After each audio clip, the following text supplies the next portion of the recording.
मट्टी में गिरी आई थी? क्या चीज? देखो नु कह रही थी वे सारे सिक्के ना मैं मटकी में गिर आई, मतलब कि गुल्लक में गिर आई या मटकी में? या गुल्लक को मटकी कह रही। मटकी कह रही गुल्लक को? हाँ तो मट्टी दावा। अच्छा अच्छा भाई। तो आज संडे का दिन भाई, ज़्यादा काम न करते हुए और ज़्यादा न खेलते हुए निकल गया ऐसा ही। और ये बच्चे जो हैं इन्हें बहुत खेद है कि आज खेल का कोटा अपना पूरा कर रहे हैं, क्योंकि भाई सुबह से ना बाहर तो बारिश हो रही और ये ज़्यादा कुछ बाहर नहीं हो रही बाहर। क्या हो रहा फिर? कुछ नहीं हो रहा। और क्या बता रही है आरुषि? बारिश में आरुषि ने कान में क्या बताया आपके? हम बारिश में नहीं नहाए। जोर से बताओ, उसका मुंह बंद क्यों कर रहे हैं? ऐसे ही बताओ जोर से। बताओ अपनी विचार प्रस्तुत करो अपने, रखो विचार। क्या कहना चाहते हो तुम? हैं यही कि आप बारिश में कुछ नहीं कर पाए? मैं भी ज़्यादा नहीं बोल सकता, फिलहाल खेलने देते हैं इन्हें जो भी खेलना है। और आरुषि राड की जड़ न बने, सारी चीज़ें नहीं बता करते, एक दूसरे को हिरस नहीं लगा करते। अगर कोई काम कर लिया है तो कुछ सीमित भी रखा जाता है, हिसाब किताब है। तो फिलहाल भाई यहाँ पे ये देखो आरुष के सामने ना नहाने का जिक्र नहीं कर रही है, बारिश में नहाने का, नहीं तो वो कहेगा मुझे नहीं बताया। अभी उसके कान में हेडफोन लीड है, इसलिए जो है मैं आराम से बता रहा हूँ। चिंकी, हाँ जी, रात जब सो गई थी तो 10 बजे कुछ मैंने उठा के बताया था, याद है क्या बताया था? क्या बताया था? मुझे कुछ नहीं याद है। कुछ भी नहीं याद है। रात 10 बजे स्कूल से मैम का फ़ोन आया और वो हिंदी की बुक से कुछ फ़ोटो मांग रही थी कि मुझे फ़ोटो खींच के भेज दो। मुझे वो पा नहीं रहा था, मैंने तुझे उठाया, तो नीचे से जाकर बुक भी लेके आई, तुझे इतना भी याद नहीं है? गई तो थी मैं बुक लेने, मेरी हिंदी की बुक भी यही रखी थी दोनों। तो फिर भेजा वो वर्क जो मांगा था? नहीं, अभी तक नहीं फिर भेजा। दोबारा आया नहीं मैम का फ़ोन, इसलिए मैं से उठाने की कोशिश कर रहा था। कौन सी पोएम ऐसी थी कि जो तेरी किताब में है बाकी बच्चों की किताब में नहीं थी? ऐसी है मेरी किताब में नहीं।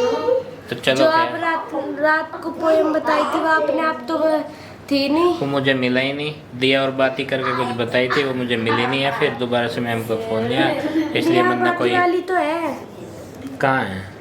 जलाते चलो ये दिए स्नेह भर भर। तो वही तो मैं पूछ रहा था, अगर मैम का फ़ोन आया पापा जी आपने दूसरा नेम बताया था, वो नेम मैं भूल गई। अच्छा, कुछ आपने दूसरा बताया था, मैंने सोचा हिंदी की स्टोरी बुक में होगा। तो टी ब्रेक का टाइम हो गया और हम यहाँ पे जितने भी लगे हैं भाई हमारे साथी कंस्ट्रक्शन एक काम में, इनके लिए चाय लेके आ गए हैं। और यहाँ है छाँव, देखो परछाई आ रही है दीवार की, तो भाई यहीं बैठने का जुगाड़ है। अभी तो पक्की लेंटर के बाद में होगा छाया का जुगाड़ तो यहाँ पे। और बारिश आ जाना तो अचानक ऐसे घर ही भागना पड़े, अभी यहाँ पे कोई छावा है नहीं। टेंट की व्यवस्था होनी चाहती है वैसे यहाँ। एक छोटा सा कैंप लगना चाहता है यहाँ पे कैंपिंग के लिए, हाँ तब जाके बनती बात। जैसे कि थोड़ी बहुत बारिश आ जा तो उसमें थोड़ी बहुत देर का ब्रेक, कई बार ना हल्की सी बारिश आवे तब भी घर भागना पड़े। आ जाओ भाई, ठंडी हो जाएगी। और चाहे कितनी गर्मी हो, हवा लग रही है ना, ऊपर से मेरे काम कर रहे हैं। थोड़ी सी हवा चल रही है और धूप भी नहीं है। और चाय के लिए हर मौसम में चाय बिल्कुल तेज गर्म ही बढ़िया लगे। एक कहावत है, गर्मी को गर्मी मारती है, जहर को जहर ही काटता है, लोहे को लोहा ही तोड़ता है। ये सब कहावत हैं, ऐसा कुछ नहीं होता। लोहे को कुछ और चीज़ भी तोड़ दें, आग में लाल नहीं करके तोड़ दे। गर्मी को ठंड भी मार दें।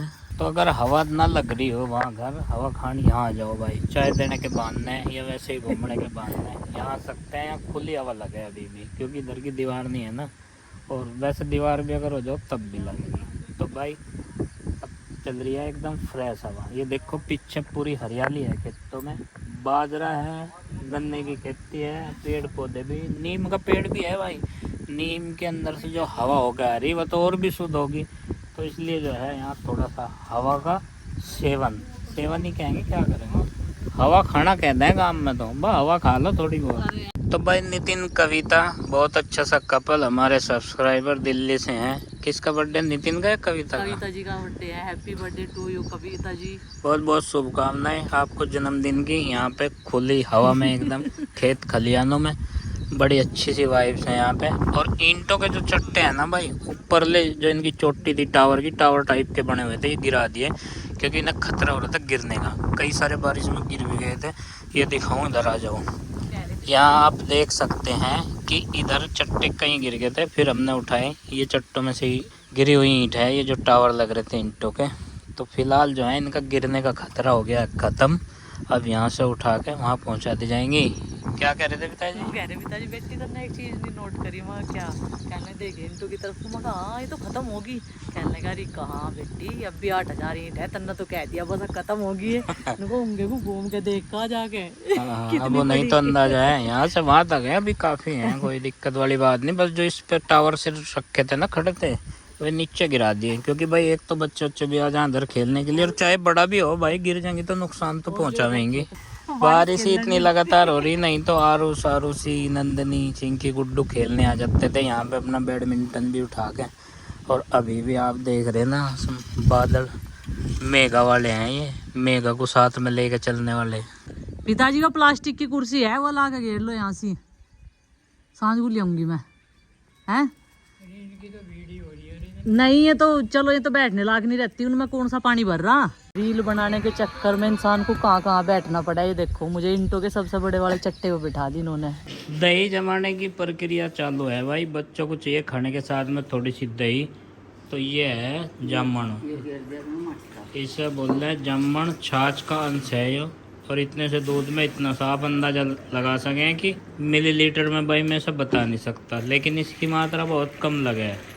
और बस इसे ऐसे उछाड़ेंगे, तोड़ेंगे दूध को, और जब तक बच्चे स्कूल में आवेंगे तब तक उनके लिए दही बनकर तैयार हो जाएगी। और दही की जो शौकीन है सबसे ज़्यादा चिंकी और आरूसी। बाकी का तो चल रहा काम, लेकिन दो बालकों का बिना दही के नहीं चलता। हर रोज़ यही उम्मीद लगा के बैठे हैं भाई वे कि घर जाएंगे और दही मिलेगी, उसके साथ में खाना खाएंगे। हेलो जी, राम राम जी, कैसे हैं आप सब? आशा करते हैं आप सब भी ठीक होंगे। अभी दोपहर का वक्त और 12:30 बज चुके हैं दोपहर के। तो मेरा हो गया सिलाई करने का टाइम, क्योंकि माँ का ये बनाना है मुझे पेटीकोट। ये हो गया जो पहले बनाया था, और ये ले लिया मैंने कपड़ा। तो अभी करूँगी मैं इसकी कटिंग और फिर करूँगी सिलाई। इसी बीच में बच्चे भी आएंगे तो नीचे भी जाना है, उन्हें भी देखना, ड्रेस वगैरह चेंज करनी। तो चलो जी अपना काम स्टार्ट कर देते हैं। और पेटीकोट में बनाती रहती हूँ ना, तो इस वजह से इनकी नाप तोल मैं भूल नहीं अभी तक। नहीं तो सलवार सूट की कटिंग करना तो मैं भूल गई। तो कैंची भी ऐसी है टेम्परेरी सी, लेकिन सिलाई मशीन जो है हमारी ठीक हो चुकी है। उसमें मैंने साफ़ सफाई करके तेल डाल दिया था। तो अभी इस तरह का धागा मंगाना, वाइट वाला धागा तो है मेरे पास में। तो ये सबसे पहले निकाल ली ऊपर वाली पट्टी। तो सिलाई करने का मुझे शौक़ भी था, बहुत ज़्यादा किया है मैंने, और पहले भी किया है, शादी के बाद में भी किया है। सारे कपड़े अपने खुद सिला करती थी, तो काफ़ी अच्छा एक्सपीरियंस मुझे हो गया था। और कपड़े मैं वैसे भी सिलने लगी थी। तो जी यहाँ पे देखिए अभी मैंने पेटीकोट की कटिंग कर दी है। 2 मीटर में से माँ का पेटीकोट जो अच्छे से बन जाता है, लेकिन मुझे इसमें ना नीचे झालर नहीं लगानी, जिसे चुन्नट भर के बोलते हैं ना। क्योंकि अगर मैं साइडों से इसकी चुन्नट का कपड़ा, मतलब झालर का कपड़ा निकालूंगी तो ये जो है छोटा हो जाएगा। तो यहाँ पर मैंने इसको सिलना भी शुरू कर दिया है। और आरुषि नंदनी को इतना ज़्यादा शौक है हर चीज़ देखने का, बहुत ज़्यादा। इसी वजह से मैं सोचती हूँ सिलाई मशीन रखते टाइम बच्चे मेरे पास ना हो, लग ना जाए उन्हें कभी। क्योंकि एक बार मेरे साथ में इंसिडेंट ऐसा हुआ था, मैं सिलाई कर रही थी, ब्लाउज सिल ली थी अपनी और माँ की। तो गुड्डू ने ना उसमें नाखून दे दिया था, तो थोड़ा सा ही उसका पार हो गई थी सुई एकदम से। तो यहाँ पे देखिए मैंने इसकी 4 कलियों का मैं पेटीकोट बनाती हूँ, 9 कलियों का भी होता है। तो मुझसे तो 4 कलियों का ही आता है। ज़्यादा कलियों में फिर मुझे ज़्यादा बिचड़ाहट सा हो जा, कन्फ्यूजन मतलब। तो यहाँ पे देखिए ये सारी कलियाँ मैं जोड़ लूँगी। फिर ऊपर वाली पट्टी जो होती है, चीन बोलते हैं जिसे, वो तैयार करूँगी। और उसमें थोड़ा सा कपड़ा जोड़ना पड़ेगा माँ की बेल्ट के अकॉर्डिंग। तो यहाँ पे जो है बस बच्चों ने बहुत ज़्यादा शोर मचा रखा था, और इसी बीच में मैंने ना एक पार्ट उल्टा सीधा जोड़ भी दिया था, क्योंकि बच्चों के आने से शोर शराबे में डिस्टर्ब हो ही जाता है। तो मैं समझ नहीं पाई कि किस तरीके से जोड़ना था। और जब काफ़ी दिनों बाद सिलाई करते हैं ना, तो ऐसा हो ही जाता है। तो यहाँ पर मैं लगी हुई हूँ। आज मुझे ये जो है, जो मैंने मैंने ठाना है ना, ये करना है, पेटीकोट माँ का सिलना है। और एक तो पेटीकोट मैं सिलूँगी, रेडीमेड भी मिलते हैं, ऐसी बात नहीं है, कॉटन के मिलते हैं, लेकिन उनकी जो सिलाई होती है वो कच्चे होते हैं और साइज़ में बड़े होते हैं, फिर मुझे कटिंग करके वो छोटे करने पड़ते हैं, तो वो पूरे पे सिलाई करनी पड़ती है। तो मैं सोचती हूँ इससे अच्छा तो अपने हाथों से ही सिल ले, तो वो फिटिंग का बन जाता है, जैसे साइज़ के माँ को चाहिए होते हैं वो उनके अकॉर्डिंग ही बनता है जो मैं बनाती हूँ। तो फिर मैं सोचती हूँ कपड़ा लेके वो खुद ही मैं घर पर सिल दूँ। तो 4 कलियों का ये पेटीकोट है, चारों कली मैंने इसकी जोड़ ली और ये होगी नाड़े वाली पट्टी। अब इसको इसमें जोड़ देंगे इस तरीके से, और बीच बीच में हमें इसमें चुन्नट भी डालने हैं और उल्टे सीधे का ध्यान भी रखना। ये देखो, ये नीचे लगाएंगे पट्टी, ये ऊपर रखेंगे और तब जाके इसमें चुन्नट डलेगी अच्छे से। और फिर इस पट्टी को कैसे जोड़ूंगी वो भी दिखाऊंगी। पहले ये देखो, जो ये 4 कली है ये बड़ा पार्ट हो गया ना, तो इसमें हमें सिर्फ इतना ही रखना है, इसकी चीन बोलते हैं इसको, जिसमें नाड़ा डलता है। ऊपर की जो पट्टी होती है, ये देखो, ये इतना सारा जो कपड़ा है ना, इसकी हमें इसमें चुन्नट डालनी है, इतना बचा हुआ है। एक एक प्लेट में एक एक चुन्नट डाल लेंगे। ये देखो, चिन्ना चिन्ना चिन्ना चिन्ना। आरस बंदर आ जाएंगे।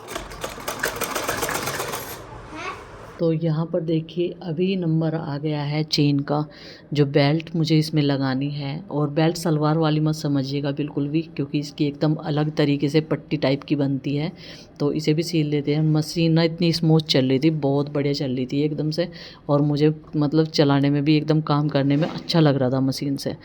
तो ये देखिए आरुषि और नंदनी ना पीछे से पकड़ के मतलब खींच रही है हल्का हल्का कपड़ा, जैसे जब कोई इलास्टिक लगाते हैं ना किसी चीज़ में और दूसरे को बोल देते हैं इसको हल्का सा जो है पकड़ के पीछे को खींचना है, तो वो वही कर रही है। मैं मना भी कर रही थी। तो अभी एक एक चुन्नट ही आएगा, तो हैवी सा चुन्नट मैं दोनों साइड से डाल दूँगी इसमें, तो अच्छे से पेटीकोट का घूम जो है बढ़िया बन जाएगा। और प्रीति का पेपर 20 तारीख का है, तो उसकी तैयारियां चल रही है। वैसे उसे कोई इतना वो नहीं था, फिर भी वो सोच रही है कि एक्सपीरियंस बेस पे तो है, मैं दे दूँगी। मैंने पूछा था उससे, बोले कि चलो देखते हैं, नंबर आ गया ठीक है, नहीं तो एक एक्सपीरियंस तो मेरे पास अच्छा सा हो गई कि हाँ भाई मैंने भी एग्ज़ाम दिया है। तो यहाँ पर ये पेटीकोट तैयार हो चुका है सिलकर। तो गाइस पेटीकोट बन के हो गया है तैयार, ये देखिए। और ये 4 कलियों का पेटीकोट मैं बनाती हूँ माँ का जब भी बनाती हूँ, और एकदम कंप्लीट। और मेरी ये सिलाई मशीन का काम भी कंप्लीट हो गया, जो छोटा मोटा काम रह रहा था वो भी मैंने कर दिया। तो ये देखो, ये बंदा मैं सोऊं फिर भी कहते कहते सो ही गया। और कंबल ओढ़ना इसका जरूरी है कुछ बताइए, नहीं तो नीचे लेट जाता। मैं इन्हें कहती रहूँ मगर नीचे लेट जाग रोज तो बढ़िया। तो यो बुढ़ा है, बुढ़ा शरीर है इसका, इसे सर्दी भी ज़्यादा लगे और गर्मी भी ज़्यादा लगे है। ऐसा ही हुआ है बचपन में और बुढ़ापे में है। हाँ ऐसा ही हुआ है। और ये वाला पेटीकोट लाई थी मैं साइज का, अभी माँ को दिखा पाऊंगी नीचे। तो चलो जी, तो चलिए फ्रेंड्स आज के इस व्लॉग का कर देते हैं यहीं पर एंड, और आपसे मिलते हैं कल एक और नए व्लॉग के साथ में। व्लॉग पसंद आए तो लाइक करें, चैनल को ना तो सब्सक्राइब करें। तब तक के लिए बाय बाय, सबको हमारी राम राम।